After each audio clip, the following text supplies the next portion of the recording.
اعوذ باللہ من الشیطان الرجیم بسم اللہ الرحمن الرحیم۔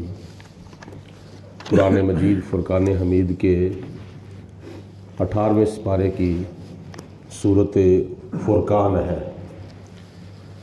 ترتیب قرآن کے مطابق یہ سورت نمبر 25 ہے اور ترتیب نزول کے مطابق یہ سورت نمبر 42 ہے۔ جو بسم اللہ شریف کے ساتھ دائیں طرف نمبر ہوتا ہے وہ قرآن پاک کی ترتیب کا نمبر ہوتا ہے، یعنی یہ جو ترتیب ہمارے سامنے ہے، پہلی سورت فاتحہ ہے، دوسری سورت بقرہ ہے، تیسری سورت آل عمران ہے، چوتھی سورت نساء ہے، اسی طرح چلتے چلتے آخری سورت الناس ہے۔ تو جو بائیں طرف نمبر ہے بسم اللہ شریف کے ساتھ وہ ترتیب نزول کا نمبر ہوتا ہے، یعنی پہلی سورت کون سی نازل ہوئی؟ سورت علق، اقرأ بسم ربک الذی خلق، وہ سب سے پہلی سورت ہے لیکن وہ آخری سپارے میں ہے۔ تو یہ قرآن پاک کے نزول کی ترتیب ہے، اس کے مطابق یہ نمبر بائیں طرف ہوتا ہے، اور جو ترتیب قرآن ہے اس کا نمبر دائیں طرف ہے۔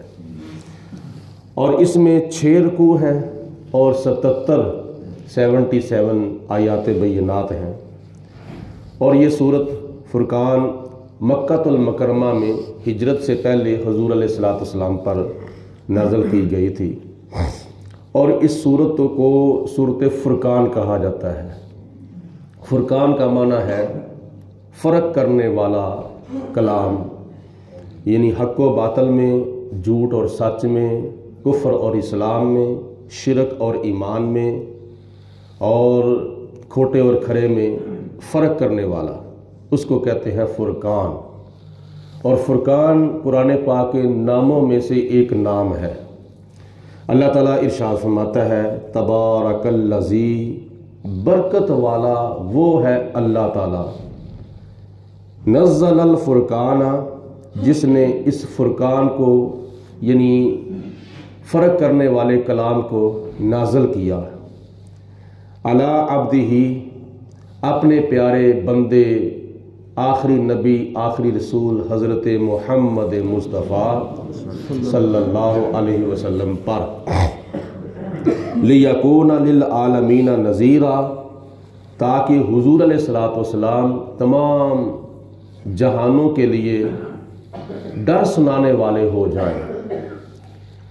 اس آیت مبارکہ میں اللہ تعالیٰ نے قرآن پاک کے نزول کا بیان فرمایا ہے، اور لفظ فرقان سے اس کلام کو خدا تعالیٰ نے یاد فرمایا ہے، اور حضور علیہ السلام پر نازل اس لیے کیا کہ نبی پاک علیہ السلام اس قرآن کو پڑھ کر اس کے اندر جو جہنم کا بیان ہے، جہنم کی سزائیں ہیں، جہنم کے عذابات ہیں، وہ کفار کو پڑھ کر، اللہ کے نافرمان لوگوں کو پڑھ کر سنائیں، تاکہ وہ لوگ ڈر جائیں کہ آخرت کا کتنا سخت عذاب ہے۔ لہٰذا ہمیں دنیا میں رہ کر کفر نہیں کرنا چاہیے، شرک نہیں کرنا چاہیے، ظلم نہیں کرنا چاہیے، بلکہ اسلام کے اندر آ کر حضور علیہ السلام کی غلامی کا پٹا اپنے گلے میں ڈال کر نبی پاک علیہ السلام کی غلامی کے اندر ساری زندگی گزارنی چاہیے۔ اللہ تعالیٰ کی عبادت، ریاضت اور اللہ کے بندوں کے حقوق پورے کرتے ہوئے سخاوت کر کے یہ دنیا کی چند روزہ زندگی گزار کر قبر میں بھی کامیاب ہونا چاہیے اور آخرت میں بھی کامیاب ہونا چاہیے۔ آگے اللہ تعالیٰ ارشاد فرماتا ہے الذی لہ ملک السماوات والارض، اللہ وہ اللہ ہے جس کے ملکیت میں یہ 7 آسمان ہیں اور یہ زمین ہے۔ اللہ کی بادشاہی آسمانوں میں بھی ہے اور اللہ کی بادشاہی زمین میں بھی ہے۔ یہ سارے کا سارا زمین اور آسمان جو کچھ اس میں ہے یہ اللہ کی بادشاہت اور اللہ کی ملکیت میں ہے ذاتی طور پر۔ وَلَمْ يَتَّخِذْ وَلَدًا، اور اللہ تعالیٰ نے اولاد اختیار نہیں کی، یہ جملہ ارشاد فرما کے اللہ پاک نے یہودیوں اور عیسائیوں کے عقیدہ باطلہ کا رد فرمایا ہے، کیونکہ یہودی کہتے تھے کہ حضرت عزیر علیہ السلام اللہ کے بیٹے ہیں، اور عیسائی کہتے تھے کہ حضرت عیسیٰ علیہ السلام اللہ کے بیٹے ہیں۔ اور ہمارا دین، ہمارا اسلام کیا کہتا ہے کہ یہ دونوں اللہ تعالیٰ کے نبی ہیں اور اللہ تعالیٰ کے بندے ہیں، خدا تعالیٰ کے بیٹے نہیں۔ اللہ تعالیٰ بیٹوں سے پاک ہے، اللہ تعالیٰ بیٹیوں سے پاک ہے، اللہ بیوی سے پاک ہے، اللہ ماں سے پاک ہے، اللہ باپ سے پاک ہے۔ یہ رشتوں سے اللہ تعالیٰ پاک ہے، وہ وحدہ لا شریک ہے، اس کا کوئی شریک نہیں۔ وَلَمْ يَتَّخِذْ وَلَدًا، اور اللہ تعالیٰ نے اولاد نہیں اختیار فرمائی۔ وَلَمْ يَكُنْ لَهُ شَرِيكٌ فِي الْمُلْكِ، اور اللہ تعالیٰ کی بادشاہت میں اللہ کا کوئی شریک نہیں، یعنی خدا تعالیٰ کی ذات بابرکات نے یہ جملہ ارشاد فرما کر بت پرستوں کا رد فرما دیا ہے۔ بت پرست کیا کرتے تھے؟ ہمارا فلاں بت بھی خدا کے برابر ہے، ہمارا فلاں بت بھی خدا تعالیٰ کے برابر ہے، یعنی ان کو بھی خدا مانتے تھے۔ تو اللہ پاک کی ذات نے ان کا رد فرمایا کہ میری بادشاہت میں، میری سلطنت میں میرا کوئی شریک نہیں ہے۔ وَخَلَقَ كُلَّ شَيْءٍ، اور اللہ تعالیٰ نے تمام چیزوں کو پیدا فرمایا ہے۔ اس کے اندر بھی اللہ پاک نے بت پرستوں کا رد فرمایا کہ خدا تعالیٰ نے فرمایا کہ میں نے زمین کو پیدا کیا ہے، میں نے آسمانوں کو پیدا کیا ہے، میں نے درختوں کو پیدا کیا، میں نے پتھروں کو پیدا کیا، میں نے پانی کو پیدا کیا، آگ کو پیدا کیا، ہوا کو پیدا کیا، جو تمہاری زندگی کی ضروریات ہیں۔ یہ ہوا تمہاری زندگی کی ضرورت ہے، یہ پانی تمہاری زندگی کی ضرورت ہے، اور یہ درخت تمہاری زندگی کی ضرورت ہے، یہ کھانا، یہ پینا، یہ ساری چیزیں تمہاری زندگی کی ضروریات ہیں۔ بتاؤ، ان کو تو میں نے پیدا کیا ہے، تمہارے بتوں میں سے کس بت نے کیا پیدا کیا ہے؟ کوئی جواب نہیں۔ اللہ پاک نے یہ جملہ ارشاد فرما کر بھی بت پرستوں کا رد فرما دیا۔ وَخَلَقَ كُلَّ شَيْءٍ، اور اللہ پاک نے ہر چیز کو پیدا کیا ہے۔ فَقَدَّرَهُ تَقْدِيرًا، اور ہر چیز کو پیدا کر کے اس کو اس کے اندازے کے مطابق رکھا ہے، مناسب اندازے کے مطابق رکھا۔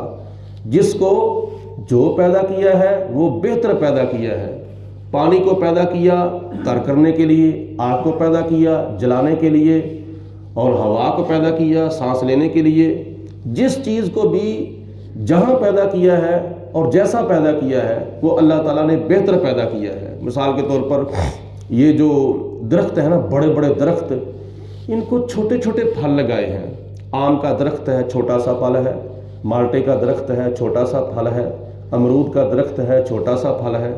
لیکن کچھ پودے وہ ہیں جو زمین کے اوپر لیٹے ہوئے ہیں، جیسے تربوز ہے، اس کی جو بیل ہوتی ہے وہ زمین کے اوپر بالکل لیٹی ہوتی ہے، لیکن پھل اس کو کتنا لگایا ہے؟ کلو کلو کا پھل، 2 کلو کا پھل، 3 4 کلو، 5 کلو کا پھل تربوز اس کو لگا دیا ہے۔ وہ اتنا وزن اٹھا نہیں سکتی بیل، جتنا وزنی اس کو پھل لگا دیا ہے۔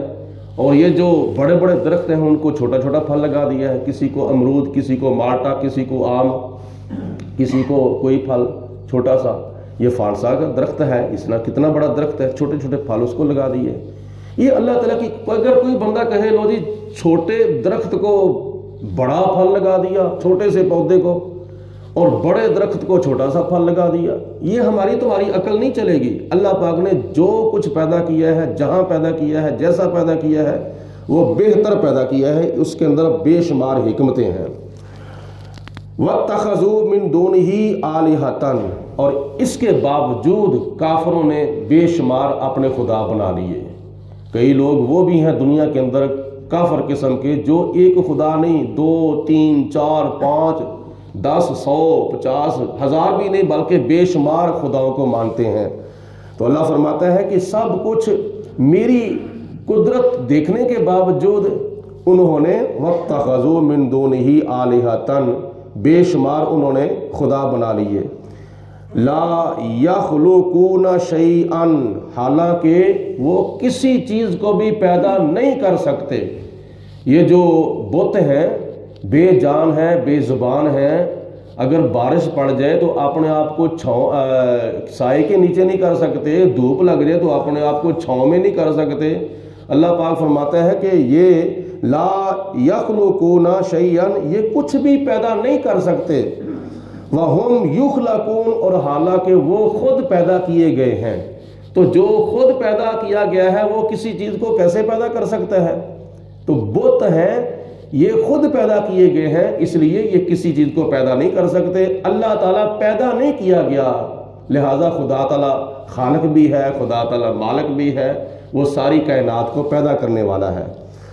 وَلَا يَمْلِكُونَ لِأَنفُسِهِمْ ضَرًّا وَلَا نَفْعًا، اور یہ بت وہ ہیں جو اپنے لیے نہ نفع کر سکتے ہیں نہ فائدہ کر سکتے ہیں، یعنی اپنے آپ کو نہ فائدہ پہنچا سکتے ہیں نہ نفع پہنچا سکتے ہیں۔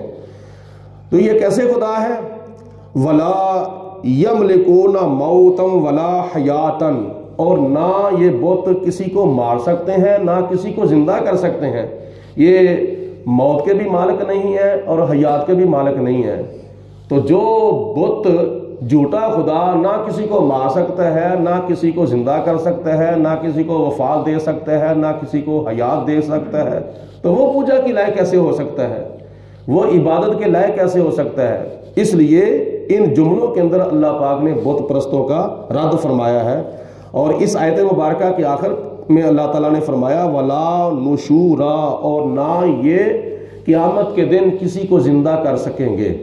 یعنی ہمارا خدا جو ہے وہ تو پہلے ہمیں اپنی ماں کے پیٹ کے اندر پیدا کرتا ہے، جسم کے اندر گوشت کے لوتھڑے کے اندر روح ڈالتا ہے، پھر اللہ تعالیٰ اس کو ماں کے پیٹ سے باہر لاتا ہے، پھر اس کی بچپن گزرتی ہے، پھر جوانی گزرتی ہے، پھر خدا تعالیٰ نصیب فرمائے بڑھاپا گزرتا ہے، پھر خدا تعالیٰ موت دیتا ہے، موت کے بعد پھر ہم قبر میں جاتے ہیں، اور جب قیامت ہوگی اللہ پاک تمام مردوں کو زمین سے زندہ کر کے کھڑا کرے گا۔ جو زمین کے اوپر ہوں گے وہ بھی زندہ ہوں گے اور جو زمین کے اندر ہوں گے وہ بھی زندہ ہوں گے۔ اللہ پاک فرماتا ہے کہ میں تو قیامت کے دن سب کو زندہ کروں گا، تمہارے بت جو ہیں وہ کس کو قیامت کے دن زندہ کریں گے؟ اس لیے نہ دنیا کے اندر وہ موت و حیات کے مالک ہیں اور نہ قیامت کے دن کسی کو زندہ کر سکیں گے۔ لہٰذا میں علی کل شیء قدیر ہوں، میں علیم بذات الصدور ہوں، میں احکم الحاکمین ہوں، میں مالک یوم الدین ہوں، میں وحدہ لا شریک ہوں، لہٰذا میری پوجا کرو اور مجھے چھوڑ کر کیوں بتوں کی پوجا کرتے ہو؟ اللہ پاک نے بت پرستوں کو اس آیت مبارکہ کے اندر، اس جملے کے اندر یہ دعوت فکر دی ہے کہ تم کیا ہو، تمہیں کس نے پیدا کیا ہے؟ تو لہٰذا پیدا تمہیں کسی نے کیا ہے، پوجا تم کسی کی کر رہے ہو۔ اللہ تعالیٰ ہمیں قرآن پاک پڑھنے کی، سمجھنے کی، اس پر عمل کرنے کی توفیق عطا فرمائے۔ باقی کچھ کافروں کے اعتراضات آگے آ رہے ہیں اور ان کے جوابات آگے آ رہے ہیں۔ وآخر دعوانا ان الحمد للہ رب العالمین۔ الصلاۃ والسلام علیک یا سیدی یا رسول اللہ وعلی آلک و صحابک یا سیدی یا حبیب اللہ۔ الصلاۃ والسلام علیک یا رحمۃ للعالمین وعلی آلک و صحابک یا خاتم النبیین۔ اللہم صلی علی سیدنا و مولانا محمد معدن الجود والکرم وآلہ واصحابہ وبارک وسلم۔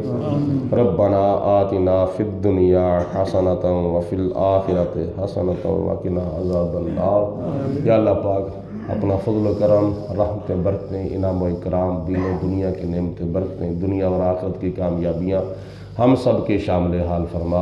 یا اللہ ہمارے صغیرہ و کبیرہ گناہ معاف فرما۔ الہ العالمین ہمیں زیادہ سے زیادہ قرآن پاک پڑھنے کی، سننے کی، سمجھنے کی، اس پر عمل کرنے کی توفیق خاص عطا فرما۔ شیطان کے شر سے، نفس کے دھوکے، موت کی سختی، قبر کے عذاب، حشر کی شرمندگی، دنیا اور آخرت کی ذلت و رسوائی سے محفوظ فرما۔